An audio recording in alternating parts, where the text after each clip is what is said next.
गजाननं भूतगणाधिसेवितं कपिध्वजम्बूफलचारुभक्षणम् उमासुतं शोकविनाशकारकं नमामि विघ्नेश्वरपादपङ्कजम्। मङ्गलं भगवान् विष्णु मङ्गलं गरुडध्वजम् मङ्गलं पुण्डरीकाक्षाय मङ्गलातनयो हरिः। आदौ ब्रह्मा मध्ये विष्णु अन्तदेवे सदाशिवा मूर्तत्रय स्वरूपाय दत्तात्रेय नमस्तुते। सदाशिवसमारम्भां शङ्कराचार्यमध्यमाम् अस्मदाचार्यपर्यन्तां वन्दे गुरुं परम्पराम्। ओम। आंखें खोलिए, दोनों हाथ आपस में ऐसे रगड़िए और अपने चेहरे में फिरा लीजिए। तो आपको पाउडर और स्नो लगाने की जरूरत नहीं पड़ेगी। आपका चेहरा शाइन शाइन हो जाएगा, चमकने लगेगा। तो चलिए, आज अत्यंत हम सबके लिए हर्ष का विषय है कि आज हम परम गुरुदेव स्वामी शिवानंद जी महाराज का 138वां जन्मदिन सब मिलके मना रहे हैं। विशेष करके शिवानंद आश्रम नंदिनी नगर में, और इस आयोजन के लिए हम हमारे विशेष अतिथि श्री विद्यानंद जी कुशवाहा को, श्री नारायण प्रसाद वर्मा को जो हमारे यहाँ अध्यक्ष हैं, श्री योगेश सिंह ठाकुर जो यहाँ के सचिव हैं, और श्री हीरूराम ठाकुर जो यहाँ के कोषाध्यक्ष हैं, और उनके समस्त कार्यकारिणी लोगों को, बहुत दूर दराज से आए हमारे सदस्य लोग, हमारे भक्त लोग, शिवानंद जी महाराज के भक्त लोग, मातृशक्ति और छोटे मोटे सब बच्चे लोग, आप सभी को ओम नमो नारायण।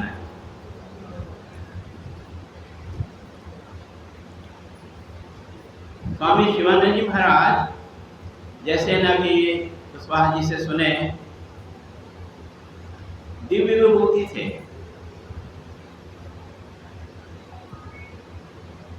8 सितंबर 1887 को तमिलनाडु के तिरुनेलवेली डिस्ट्रिक्ट में, जिला में पत्तामढ़ी नामक गांव में माँ पार्वती अम्बाल के कोख से उस दिव्य पुरुष का आविर्भाव हुआ। कालांतर में उन्होंने डॉक्टरी की शिक्षा लिए और सेवा करने के लिए मलेशिया चले गए। उनके सेवा से मलेशिया वासी बहुत प्रसन्न थे और उनको सेवा को देख करके लोग उनको डॉक्टर कुप्पू स्वामी न कर करके डॉक्टर धर्मभूषण के नाम से बुलाते थे, क्योंकि वहां भी रह करके वो धर्म का ही काम करते थे। ऐसे सेवा के दौरान में उनको एक महात्मा का सेवा करने का अवसर प्राप्त हुआ। उस सेवा से प्रसन्न होकर के वो महात्मा एक फटी पुरानी पुस्तक जिसका नाम था ब्रह्म ऐक्यम उनको प्रदान किए। उस पुस्तक को पढ़ करके स्वामी शिवानंद जी महाराज का वैराग्य और अति तीव्र हो गया और वो सोचने लगे कि मैं एक डॉक्टर हूँ, मेरे पास मरीज इलाज के लिए आते हैं, 6 महीने बाद में, साल भर बाद में पुनः वो आते हैं, तो मुझको ऐसा काम क्यों न किया जाए कि मैं लोगों को भव सागर से पार कराऊं। और इसी धारणा को लेकर के भारत आए। भारत आकर के अपना सामान रिक्शा वाले को बोल के पहुंचवा दिए और खुद काशी चले गए। उन्होंने देखे कि काशी में लोग की इतनी भीड़ भाड़ है कि शांतिपूर्वक साधना नहीं किया जा सकता। लोगों के बताने पर वो ऋषिकेश गए, पर आपको मालूम होगा कि पहले ऋषिकेश जाने की कोई व्यवस्था नहीं थी, हरिद्वार ही रेलवे स्टेशन था। सोचो उस समय में 1924 पैदल 25 किलोमीटर पैदल हरिद्वार से ऋषिकेश गए और उस समय बहुत वीरान था। ऐसे स्वामी जी महाराज 1924 में जब वहाँ गए तो वहाँ पर एक काली कमली वाला एक अन्न क्षेत्र होता था जो साधुओं को भोजन देता था। उस समय डॉक्टर कुप्पू स्वामी सफ़ेद कपड़े में थे। 3 दिन तक के उनको भोजन दिया गया। चौथे दिन बोले, महाराज आप लाइन से बाहर हो जाओ, हम सिर्फ सन्यासी को भोजन देते हैं। तो डॉक्टर कुप्पू स्वामी लाइन से बाहर होकर के माँ गंगा के पास में बैठे। ये 11 बजे की बात है, शाम हो गया। शाम को 4 बजे एक महात्मा जिसका नाम था विश्वानंद सरस्वती, वो डॉक्टर कुप्पू स्वामी को देख करके बोले कि मैं बहुत देर से देख रहा हूँ, तुम्हारे चेहरे में एक अलौकिक शांति है, एक प्रकाश पुंज देख रहा हूँ, क्या तुम मेरे से दीक्षा लोगे? डॉक्टर कुप्पू स्वामी बोलते हैं, भगवान मुझ पर कृपा कीजिए, मैं यही चाहता था। और उस समय संध्या के समय में स्वामी विश्वात्मानंद जी महाराज स्वामी बनाए डॉक्टर कुप्पू स्वामी को और नामकरण किए स्वामी शिवानंद सरस्वती। 1 जून 1924 की यह घटना है। कालांतर में स्वामी जी तपस्या किए। कुछ लोग जो तपोभूमि गए होंगे, शिवानंद आश्रम से दूर है, जिसको राम झूला बोलते हैं, वास्तव में शिवानंद झूला है। वो बोलचाल में लोग उधर लक्ष्मण झूला था, जिसको राम झूला बोल दिया।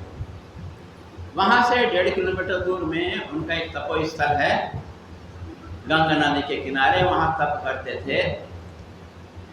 सुबह 4 बजे उठ करके ऐसे कठोर ठंड में कटी मतलब कमर तक के गंगा जी में डूब करके रह करके तपस्या करते थे, मंत्र जप करते थे।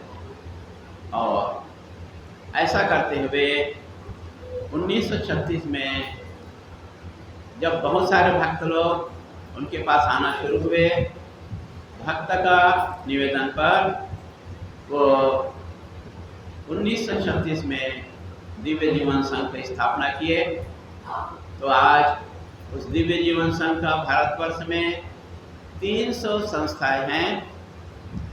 और उन्होंने अपने जीवन काल में, स्वामी शिवानंद जी ने अपने जीवन काल में 10 लोगों को प्रशिक्षित किया और उन 10 लोगों में 3 को छोड़ करके बाकी सभी लोग को विदेश भेजे कि तुम वहाँ जा करके भगवान का नाम प्रचार प्रसारण करो।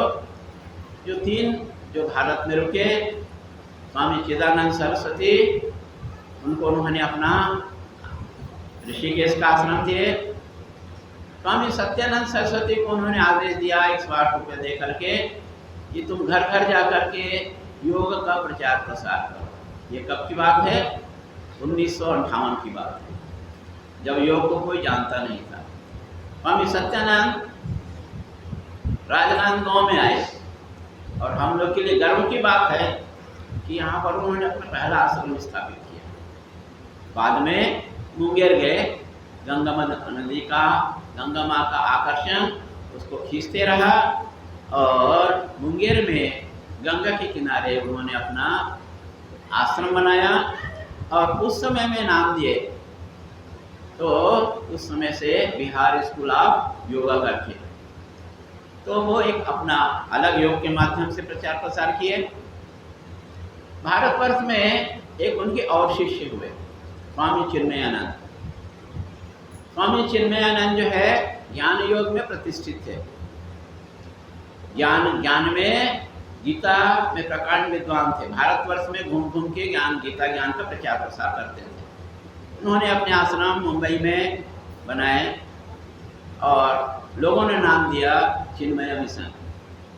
तो ऐसा करके भारत में स्वामी शिवानंद जी महाराज के ये 3 शिष्य उनके नाम को रोशन किया। बात यह है कि स्वामी शिवानंद जी महाराज को इतना जो सफलता मिला उसका कारण क्या था, तनिक थोड़ा सा विचार करें। तो स्वामी शिवानंद जी महाराज अपने जीवन काल में उन्होंने 3 बड़े बड़े अस्त्र दिए हम सबके लिए। वो यह था कि पहला जो है उन्होंने बहुत संक्षिप्त में अपना उपदेश दिए, बी गुड डू गुड, भले बनो भला करो। तो जब तक कि हम अच्छा आदमी बनेंगे नहीं तब तक कि हम भलाई कर नहीं सकते हैं। और उन्होंने दूसरा उपदेश जो दिए वो उपदेश था जो है serve, love, give, purify, meditate, realize, 6 step, 6 सीढ़ी उन्होंने बताया। यदि आपको परमात्मा का दर्शन करना है, परमात्मा को अनुभव करना है तो इन विभिन्न चरणों से होकर के आपको साधना करना पड़ेगा। तो सेवा को उन्होंने पहला महत्व दिया, सेवा करना। हम भी परिवार में रह करके सेवा करते हैं, पत्नी का सेवा करते हैं, संतान की सेवा करते हैं, समाज की सेवा करते हैं। ऐसा कोई आदमी नहीं है जो कर्म ना करे। कर्म करना ठीक है, पर कर्म ही अपने आप में पर्याप्त नहीं है। कर्म से ही आपको भगवत प्राप्ति नहीं होने वाली है, तो उसके साथ में आपको इनपुट करना पड़ेगा, साथ में लेना पड़ेगा। जैसे आप भोजन में सिर्फ भात नहीं खाते हो, भोजन में आप क्या करते हो, उसको स्वादमय बनाने के लिए आप दाल भी लेते हो, सब्जी भी लेते हो, और सब्जी बदल बदल के भी लेते हो आप, जो है ताकि वो रुचिकर हो। जो एक समान एक दिन में भोजन नहीं देंगे। तो वैसे ही आपको क्या करना है, आपको सेवा तो करना है, कर्म तो करना है, परिवार का पालन पोषण करो, बच्चों को अच्छे पढ़ाओ लिखाओ, पर उससे आपका कल्याण नहीं होने वाला है। आप भगवान से बहुत दूर हो आप, क्योंकि आपका पूरा दिमाग क्या करना है, सिर्फ पैसे कमाने में और सिर्फ पैसे कमाने में है। इससे आपको मोक्ष मिलने वाला नहीं है। तो क्या करना पड़ेगा, तो हम कर्म तो करें पर साथ साथ भगवान को याद भी करें। भगवान को याद करना पड़ेगा, तो उसको बोले भक्ति। क्या बोले? भक्ति, प्रेम। आपको भक्ति करना पड़ेगा। और मैं मानता हूँ आप सभी लोग भक्ति करते हैं, कम से कम शंकर भगवान में जल तो चढ़ा देते हैं, ठीक है, और बेलपत्ता डाल देते हैं, अगरबत्ती डालते हैं, कपूर आरती करते हैं। पर भाई मेरे, आप याद रखना कि ये भक्ति KG1 का भक्ति है। आपको कहाँ जाना है, आपको 12वीं क्लास तक जाना है कम से कम, ठीक है। तो आपको इसी में लटके नहीं रहना है, ये लटक झटक वाला काम आने वाला नहीं है। तो ठीक है, आप कीजिए, ठीक, पर इसी को आखिरी मत समझिए। तो ये भक्ति क्या है? भक्ति के लिए हमको कृष्ण भगवान ने जो उपदेश दिया है उसको मानना पड़ेगा। कृष्ण भगवान ने क्या उपदेश दिए? कौन मेरा भक्त है? तो 12वां अध्याय का आप 13वां श्लोक निकालना, और ये सर्वश्रेष्ठ भक्ति है। ये क्या है? अद्वेष्टा सर्वभूतानां मैत्रः करुणा एवच निर्ममो निरहंकार सम सुख दुख क्षमा। तो इतने सारे गुण में हम तो एक साथ नहीं कर सकते हैं, तो क्या करना पड़ेगा? तो एक चीज को अपना लो, एक चौथाई को अपना लो कि हमको किसी से द्वेष नहीं करना है। तो संसार में सिर्फ दो चीज है, दो चीज से संसार चलता है। या तो हम किसी से राग करते हैं, हम किसी से प्रेम करते हैं, या हम किसी से द्वेष करते हैं। दो चीज है। तो हमें क्या करना है?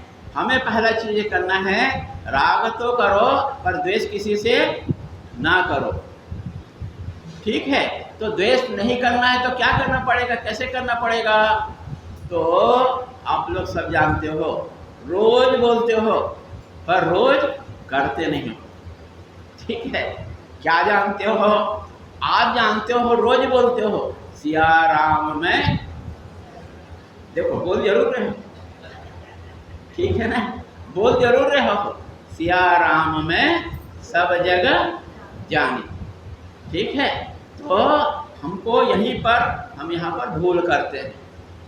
वास्तव में क्या हम सब में भगवान को देखते हैं? नहीं देखते। ठीक है? एक कुत्ता सामने में आया तो उसको डंडा मार के भगा देते हैं। ठीक है? एक भिखारी आता है, भिक्षाम देही, तो क्या करते हैं? बोले अरे बहुत खट्टा कट्टा है, जवान है, ठीक है, चल मेरे घर में घास उखाड़ना, तब तुमको मैं भोजन दूंगी। अब कई लोग तो ऐसे भी होते हैं जो भोजन देते भी नहीं हैं, दान भी नहीं देते हैं और गाली दे के भगा देते हैं। अब ये सोचो आप कौन से श्रेणी के भक्त हो? ठीक है? क्या आपका धर्म क्या बोलता है? जब आप पैसा कमाते हो, पैसे कमाने में कोई मना नहीं है, पर आपको क्या करना है?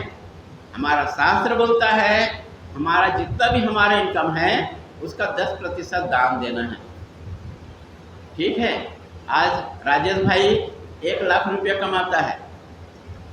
ठीक है? अरे मान लो, मानने में क्या हर्ज है? मानने में कोई हर्ज तो नहीं है, पर यदि शास्त्र का बात तो माने, ठीक है, तो क्या करना पड़ेगा? उसको 10,000 रुपया हर महीना दान देना पड़ेगा। ठीक है? तो ये हमारे प्रिय जो है, हम इसको दिलेश्वरी नाम है, हम राजेश्वरी नाम शुरू से दिए इसको। ठीक है? तो ये तो झगड़ा करेगी है, हर महीने 10,000 रुपया तुम दान देते हो। ठीक? तो हमारे भी कृष्णा जी मूर्ति बोलते थे अरे भाई तुम जो है 10% नहीं दे सकते हो तो 1% तो दो, है ना? तो कम से कम 1,000 तो दो। ये तो हम क्या है, क्यों नहीं दे पा रहे हैं? कारण ये है हम लोभ में ग्रसित हो गए, लोभी हो गए हैं। क्योंकि हमको शास्त्र का बात मानना है, गुरुजनों का बात मानना है। स्वामी शिवानंद जी भी लिखते हैं 20 आध्यात्मिक नियम में कि हमको जो है 10% दान देना है। शास्त्र भी बोलता है दान देना है, कृष्ण भगवान भी बोलते हैं आपको दान देना है। कैसे दान देना है? तो बोलते हैं हर आदमी में 3 गुण होते हैं। हर आदमी में 3 गुण होता है। सत्व गुण होता है, रजोगुण होता है, तमोगुण होता है। तो आप थोड़ा सा अपने अंदर में टटोलिए कि आप कौन से गुण के वशीभूत में हैं आप। तो थोड़ा सा उसको भी सुन लो तो आपको समझने में थोड़ा सा आसानी हो जाएगी। तो बोलते हैं एक तो सात्विक गुण होता है और एक जो है रजोगुण होता है और एक जो है तमोगुण होता है। ठीक है? तो तमोगुण के बारे में सोचो, तमोगुणी क्या करता है?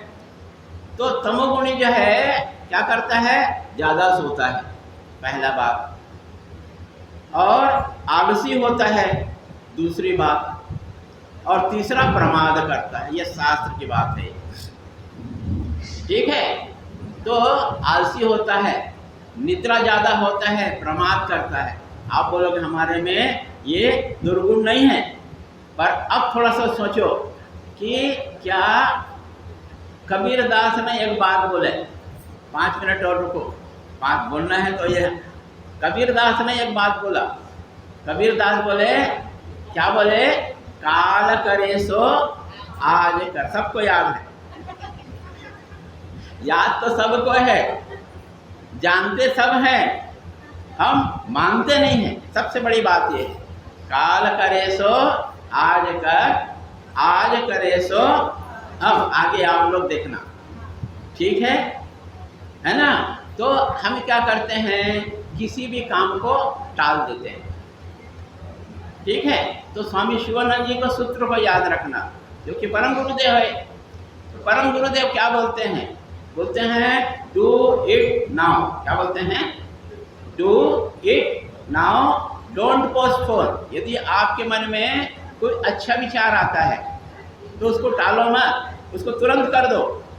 और यदि आपके मन में कोई बुरा विचार आता है तो उसको जितना टाल सको, जितना टाल सको उतना टालो। क्योंकि एक बार जो भी विचार आया आपके मन में, चाहे अच्छा विचार आया चाहे बुरा विचार आया, वो क्या करेगा, आपको तो करा के रहेगा। इस कारण से तुरंत कर दो। तो स्वामी शिवानंद जी महाराज का निचोड़ है, do it now don't postpone. आपको तुरंत करना है अच्छा विचार को, और बुरा विचार को टालना है। और स्वामी जी ने क्या बोले, है ना। तो स्वामी जी बोले तपस्या, दान के बारे में बताया, और दूसरा क्या है, ये तो तमोगुण के बारे में बताया। राजसिक गुण क्या है, राजसिक गुण जो है उसमें हम सब ग्रसित हैं। राजसिक गुण है, मैं हाउ टू गेट मनी, मुझको पैसा कैसे मिलेगा, पैसा कहाँ से मिलेगा, ठीक है। इसके लिए कर्म करते हैं। कर्म करना कोई बुरी बात नहीं है, पर इसके लिए हम पागल हो जाते हैं। दिन रात पैसा कमाना, दिन रात पैसा कमाना, ठीक है। यही करता है तामसिक आदमी। क्यों करता है, मेरे पत्नी को अच्छा सुख मिलना चाहिए, मेरे बच्चों को अच्छा सुख मिलना चाहिए, ठीक है। तो ये भी सोचना चाहिए, भाई तुम खाली हाथ तो जाओगे, खाली हाथ ही तुमको जाना है, तो धर्म का पालन करना है। तो क्या करना है, वो आदमी लोभी होता है। कौन सा, रजोगुण वाला, ठीक है। पैसा को छोड़ना नहीं चाहता है, जितना आता है उतना आने दो, जितना आता है उतना आने दो, पर जाने नहीं देना चाहता है। तो एक बात रखो, जब जो है हम पानी छोड़ते हैं ना, तो पानी छोड़ते हैं तो पानी का रंग सफ़ेद रहता है, ठीक है। पर वो नाली जब बन जाता है, अवरोध हो जाता है, तो क्या होता है, वही पानी काला हो जाता है, वही पानी से दुर्गंध आता है, ठीक है। तो ऐसा आप यदि फ्लो को रोक दोगे, बहाव को रोक दोगे, पैसा को रोक दोगे, तो क्या होगा, आपके पैसे से बदबू आना चालू होगा, आपका दिमाग को भ्रष्ट कर देगा वो जो है, ठीक है। इस कारण से दान का महिमा बताए। लोभ का उल्टा क्या होता है, दान देना। और सात्विक गुण क्या होता है, सात्विक गुण होता है पूजा करना, पाठ करना, स्वाध्याय करना, ठीक है, भगवान का कीर्तन भजन करना, ये सात्विक गुण होता है। तो हम में तीनों गुण हैं, ऐसा नहीं है कि सब में है, तीनों गुण हैं, समय समय पर प्रकट होता है। कभी हम जो है भगवान में पूजा करने में मन लगता है, ठीक है। और जब दो विचार नहीं मिलते हैं, दो विचार नहीं मिलता है, तो क्या होता है, खटपट होता है, ठीक है। तो स्वामी शिवानंद जी बोलते हैं, यदि आपको सुखी रहना है, चाहे वो बाबू हो, चाहे मास्टर हो, चाहे पत्नी हो, चाहे पड़ोसी हो, यदि आपको सुखी रहना है तो आपको एक काम करना पड़ेगा, वो है हर के साथ में आपको तालमेल बैठाना पड़ेगा। क्या करना पड़ेगा, तालमेल बैठाना पड़ेगा। और तालमेल बैठाने के लिए अपने को कुछ कम करना पड़ेगा, अपने अभिमान को कम करना पड़ेगा। यदि पति और पत्नी में लड़ाई हो गया तो पत्नी का चेहरा इधर हो जाता है, पति का चेहरा उधर हो जाता है, महीना भर बीत जाता है, संकट में बीत जाता है। ठीक है, तो क्या हुआ? तो इस कारण जहाँ भी मैं जाता हूँ वहाँ लोगों को एक ही शिक्षा देता हूँ, बोलता हूँ सुबह उठ करके पतिदेव को प्रणाम करना। ठीक है, बाई द वे रात को लड़ाई हो गया हो ना हो, भगवान की दया, गुलेश्वरी जानती है, गुलेश्वरी को बोला है ऋषिकेश में। तो मैं बोला भाई देव लड़ाई हो गया हो तो यदि आप झुक गए, आप प्रणाम किए तो क्या हो गया? यदि आपकी गलती है तब तो कोई बात नहीं, पतिदेव का गलती है बोलेगा सारी, हो गया मामला सटीपट। तो जो महीना दिन बीत रहा था, तनाव में बीत रहा था, तुरंत दूसरे दिन साफ हो जाएगा। और दूसरा, पति आपको समाज से रक्षा करता है, आपको वस्त्र देता है, आपको ऑर्नामेंट से देता है। ठीक है, तो देने वाले को क्या बोलते हैं? देवता बोलते हैं। देने वाले क्या बोलते हैं? देवता। इसी कारण लगा पति देव, पति देव मतलब पति देता है। ठीक है, तो इसको बड़े को प्रणाम करने में कोई हर्ज नहीं है। तो आप लोग से निवेदन, रोज अपना बड़े को, खास करके पति देव को तो रोज प्रणाम करना चाहिए। पति देव खुश हो जाएगा तो आपको बहुत सारा चीज देगा आपको जो। ठीक है ना, प्रसन्न रहेगा। तो इसके लिए थोड़ा झुकना पड़ता है। जब बहुत तेज आंधी आती है तो क्या करता है? घास जो है तो क्या करता है? झुक जाता है और उसके ऊपर से आंधी निकल जाती है। पर जो अहंकार से जो है सीना तान के खड़ा रहता है, आंधी उसको जड़ समेत निकाल करके कई मील दूर फेंक देती है। तो सबसे पहला हमारा शत्रु है, चाहे स्त्री हो चाहे पुरुष है, वो अहंकार। तो हमको अहंकार नहीं करना। इसी कारण से स्वामी शिवानंद जी बोलते हैं, बियर इंसर्ट बियर इंजरी, अपमान को सहना, अन्याय को सहना।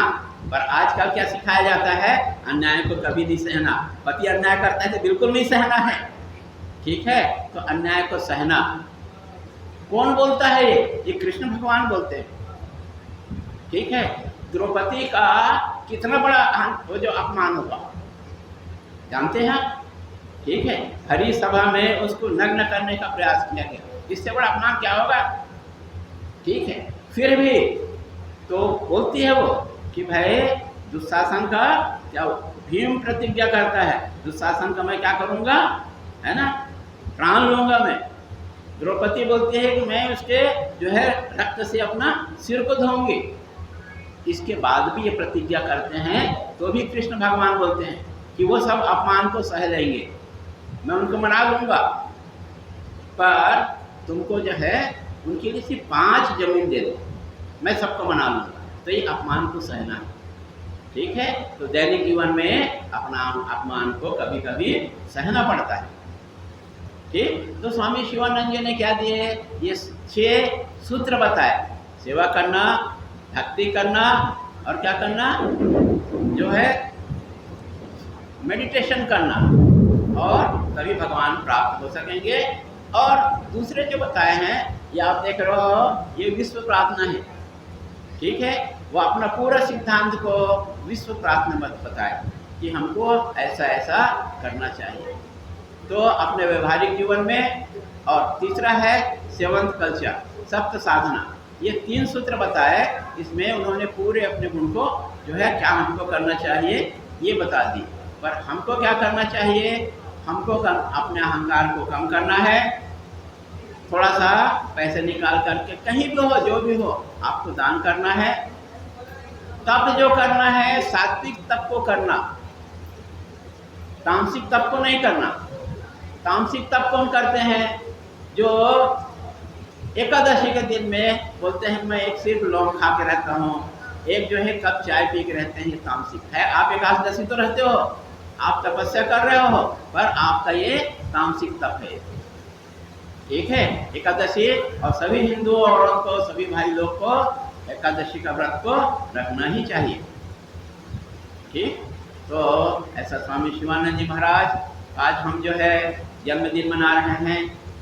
ठीक है, तो बहुत हर्ष है, आप हम सबको हमको निमंत्रण दिए, हम आए, और आप लोग ने इतने धैर्य के पूर्व के साथ में सुने। तो एक छोटा सा भजन करके फिर इसको समाप्त करते हैं। मैं बोलूँगा, आप उसको दोहराओगे आप। ठीक है, देखो ये इंद्र देवता भी प्रसन्न होंगे आपकी तपस्या से। ठीक, देव देव